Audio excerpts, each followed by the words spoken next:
Parece até brincadeira, mas é verdade, gente. Algumas pessoas se esforçam, mas não conseguem engordar. Isso mesmo, ficam na contramão da maioria, de muitos que têm dificuldade de emagrecer. Elas tentam de tudo, mas não conseguem ganhar alguns quilinhos.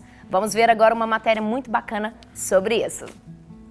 Há 5 anos que os dígitos da balança quase nunca mudam. A frustração de Maíra, que usa manequim 36, a fez procurar ajuda médica. Foram muitas as vezes que a Maíra ouviu das amigas: mas para que engordar? Você tem um corpo tão bonito, eu queria ter um corpo como o seu. Fato é que a motivação para isso é algo muito pessoal, não é mesmo, Maíra? Às vezes as pessoas não entendem, né, porque a gente quer engordar e tal. Mas assim, eu já tenho 20 anos e meu corpo sempre foi o mesmo desde os 15. Então assim, não mudou nada, mesmo fazendo academia, quando eu comecei a trabalhar, que eu fui comendo mais, enfim, nada mudou. Então acho que isso assim é a minha grande motivação mesmo para poder, né, mudar o mesmo corpo. A estudante de jornalismo conta que fez musculação por 1 ano na expectativa de ganhar peso. Ela passou a se alimentar melhor no almoço e a dar a devida importância ao café da manhã. Que eu não tomava um café da manhã completo, às vezes eu saía atrasada, aí eu pegava um biscoitinho, algum suco que já estava pronto, assim, a gente compra, né, e saía. Hoje em dia não, eu já tento acordar mais cedo para eu tomar um café direito, com pão, leite, fruta, algum tipo de fruta assim, para eu poder, né, já ter mais energia também no dia, que eu acho que isso também é fundamental. Às vezes quando eu acho que eu dei uma engordada, aí eu vou lá pesar e eu vejo que às vezes eu emagreci do que engordei. Karina vive o mesmo dilema que Maíra. Por muito tempo evitou usar vestidos, saias e shorts na tentativa de esconder as pernas. Ela estava com 48,6 kg quando entrou na academia. Começou a tomar suplementos e mudou a alimentação com a ajuda de um nutricionista e de um coach. Decidida, a engenheira civil também iniciou uma pesquisa de receitas para ganhar massa muscular. As mudanças vieram em seguida. Aí aqui já foi em junho de 2013. Eu tinha ganhado já 2,7 kg, 51,300. Karina chegou a pesar 53,7 kg em junho de 2014, mas fatores externos a fizeram dar um passo para trás. Hoje ela pesa 49 quilos. Bem satisfeita, tá bem animada em continuar realmente tendo resultado. Só que coincidiu de eu ficar sem o meu estágio e coincidiu de eu pegar o 9º e o 10º da faculdade, que eram períodos mais chatos, que tinha TCC e tal. Eu acabei ficando só em casa estudando, não tinha renda para poder arcar, porque a academia ela é barata. Só que a alimentação regrada e a suplementação ela é muito cara. Eu queria fazer ou tudo junto ou não fazer nada. Então eu acabei saindo, mas quero voltar em breve, assim que eu tiver mais estabilizada, quero voltar sim.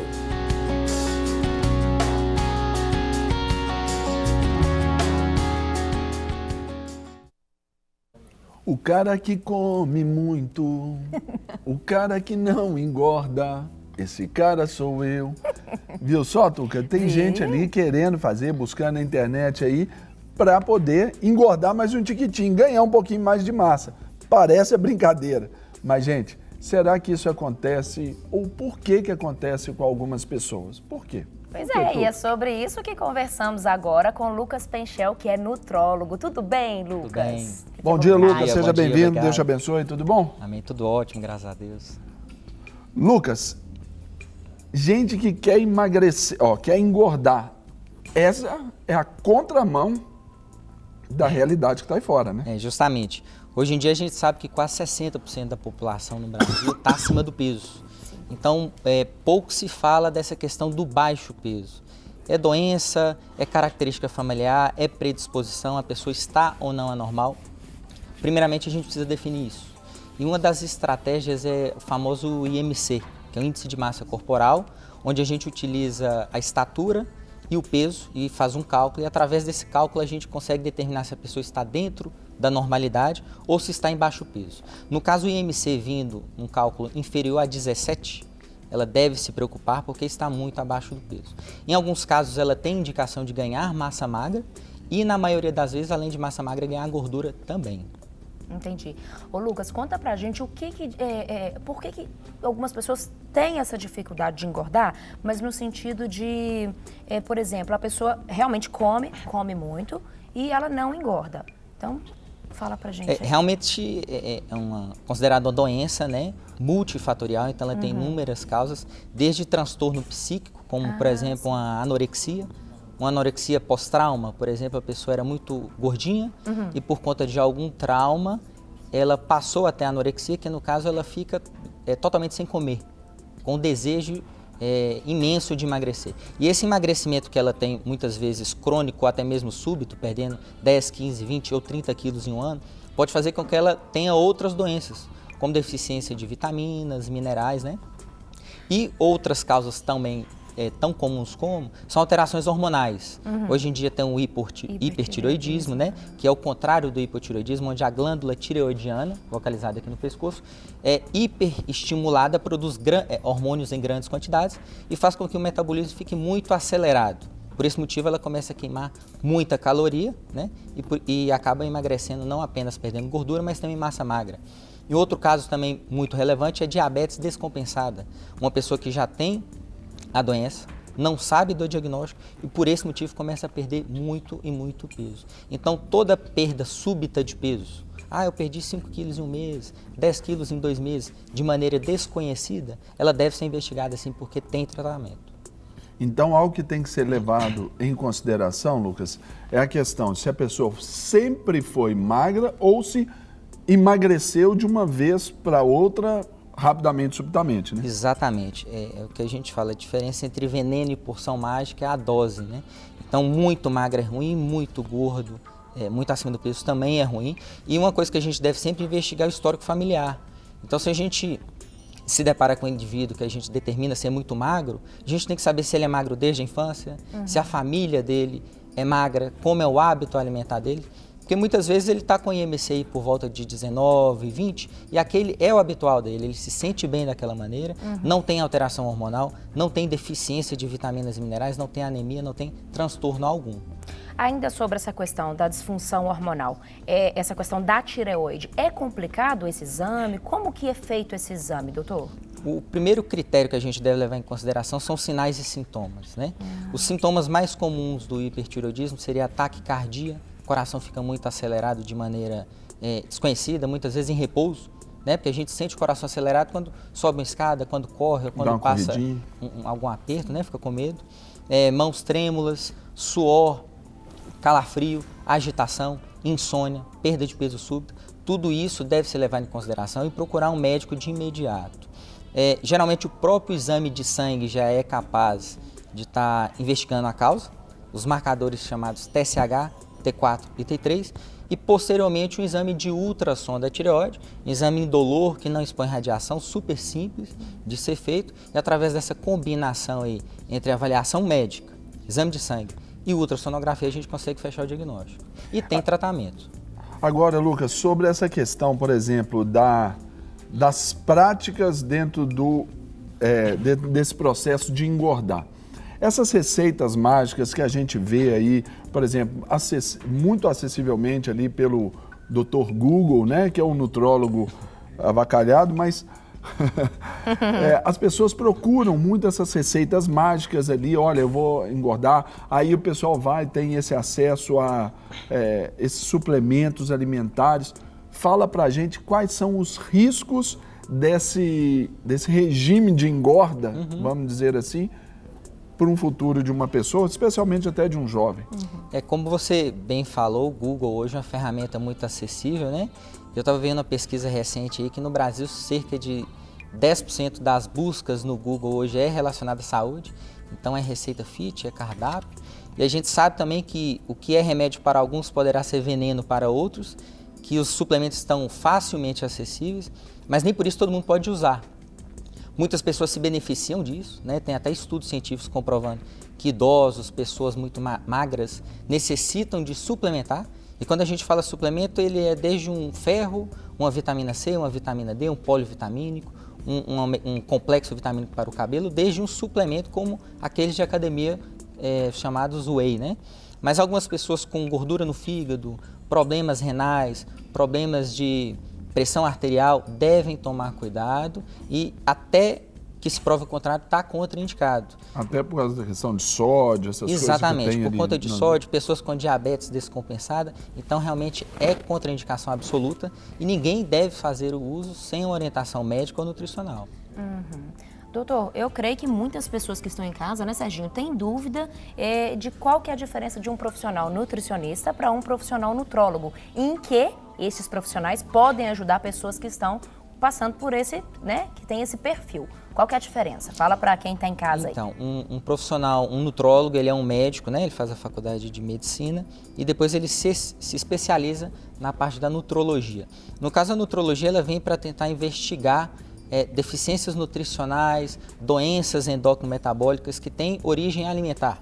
Então, uma pessoa que tem um colesterol elevado, pessoa que teve um diagnóstico recente de diabetes e que quer ser tratada através não somente da medicação, mas da mudança do estilo de vida, mudança alimentar, ela pode sim procurar um nutrólogo.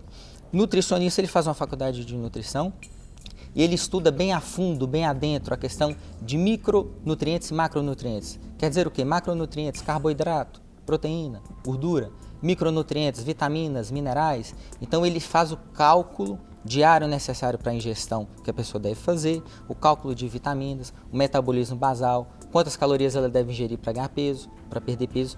Então ela dá uma esmiuçada bem detalhada no plano alimentar do paciente. Quando se fala de analisar o perfil, porque muita gente sempre ainda eu volto nessa questão de falar, olha, eu fiz isso, deu certo, olha para você ver, para mim deu certo. Só que isso depende, se é homem, se é mulher. Essa questão da glândula tireoide aí ataca muito mais a mulher do que o homem, não é isso? A prevalência é muito maior em mulheres do que homem. A importância também, por exemplo, da questão da idade, até mesmo do metabolismo, atividade física, aquilo que a pessoa faz, como ela gasta, isso também tem que ser levado em consideração até para pensar sobre esse ganho de peso ou ganho de massa, né? Exatamente. A gente tem que tratar o indivíduo e não a doença. Muitas vezes uma pessoa, por exemplo, ela tem um problema de pressão arterial que com uma medicação resolve. Um outro indivíduo tem um problema de pressão arterial que com mudança do estilo de vida, atividade física, dieta e emagrecimento resolve. O mesmo é para a questão de suplementação ou ingestão de whey de qualquer outro produto. Para você ter ideia, a gente fala muito assim, qual a ingestão ideal de água ao dia? 2 litros, todo mundo fala 2 litros, né? Mas até isso deve ser calculado. O cálculo, só como exemplo, é 30 a 40 ml por quilo de peso. Então, se uma pessoa pesa 70 quilos, ela deve multiplicar 70 por 30, que seria o mínimo, ou 70 por 40, que é o máximo. Diferentemente de uma pessoa que pesa 80, 90 100, ou 100 quilos. Outro exemplo, quanto mais massa muscular a gente tem, mais acelerado é nosso metabolismo. A cada grama de músculo que a gente tem no corpo, a gente queima 50 calorias. A cada grama de gordura que a gente tem no nosso organismo, a gente queima 8 calorias. Então, o indivíduo que tem muita massa muscular, o metabolismo dele é mais acelerado, consequentemente, ele precisa alimentar-se mais. Pessoas mais friorentas, sensíveis ao frio, pessoas que não transpiram muito, têm sinais de metabolismo lento, isso também deve ser investigado. Como você muito bem falou, com o tempo, alguns hormônios caem. A partir dos 25 anos, tem hormônio que começa a cair, a partir dos 35 são outros. Tem as mulheres que têm menopausa, os homens que têm andropausa. E toda essa queda hormonal influencia diretamente na perda de massa, ganho de gordura, alteração na qualidade de vida. A pessoa tende a ficar um pouco mais indisposta, mais fraca. Então, a gente tem que avaliar o indivíduo num todo, né? Abordando a necessidade de água, de proteínas, de minerais, levando em consideração idade, altura, sexo e peso. Agora, só para complementar, Duca, dá licença aqui. Por exemplo, hoje os jovens vão às academias aí pela busca daquele corpo ideal. Aí os jovens vão e querem ganhar massa, querem ficar bombadão e incorrem no erro de anabolizantes. Fala também pra gente esse tipo de risco, doutor, sobre o que isso representa também no futuro para esse tipo de pessoa. Como eu falei, né, os excessos fazem mal, as deficiências também. Tem diagnóstico para excesso, tem diagnóstico para deficiência. Os hormônios, os esteroides, eles não são proibidos, né? mas eles só podem ser utilizados com prescrição médica. Tem hormônio injetável, tem hormônio em gel, tem hormônio em cápsula, tem hormônio sublingual, e eles são e devem ser utilizados no caso de deficiência. Como eu bem falei, mulheres em menopausa, quando tem uma queda súbita dos hormônios, queda que faz com que elas tenham inúmeros sintomas desagradáveis, fazendo com que a qualidade de vida dela caia. Ela tem a indicação. Mas o que a gente tem percebido é que essas pessoas que fazem reposição hormonal têm uma mudança drástica na qualidade de vida. Começam a ganhar massa magra, começam a ficar mais entusiasmadas, mais fortes, perder gordura. E tendo isso em mente, os indivíduos que querem ter um corpo sarado muito mais rápido começam a utilizar desses hormônios buscando simplesmente estética. E por esse motivo eles fazem doses totalmente contraindicadas, doses irracionais, fazendo com que os níveis hormonais no corpo dela fiquem muito elevados, levando a efeitos colaterais drásticos e até mesmo problemas de saúde. Na clínica eu tenho acompanhado frequentemente homens que ficaram até estéreis, né, atrapalharam a fertilidade por conta disso. E não tiveram filho e hoje assim... Por exemplo, no caso de homens também, afeta aí a questão da virilidade, assim, da ereção mesmo, por causa até dessa pressão sanguínea? Totalmente.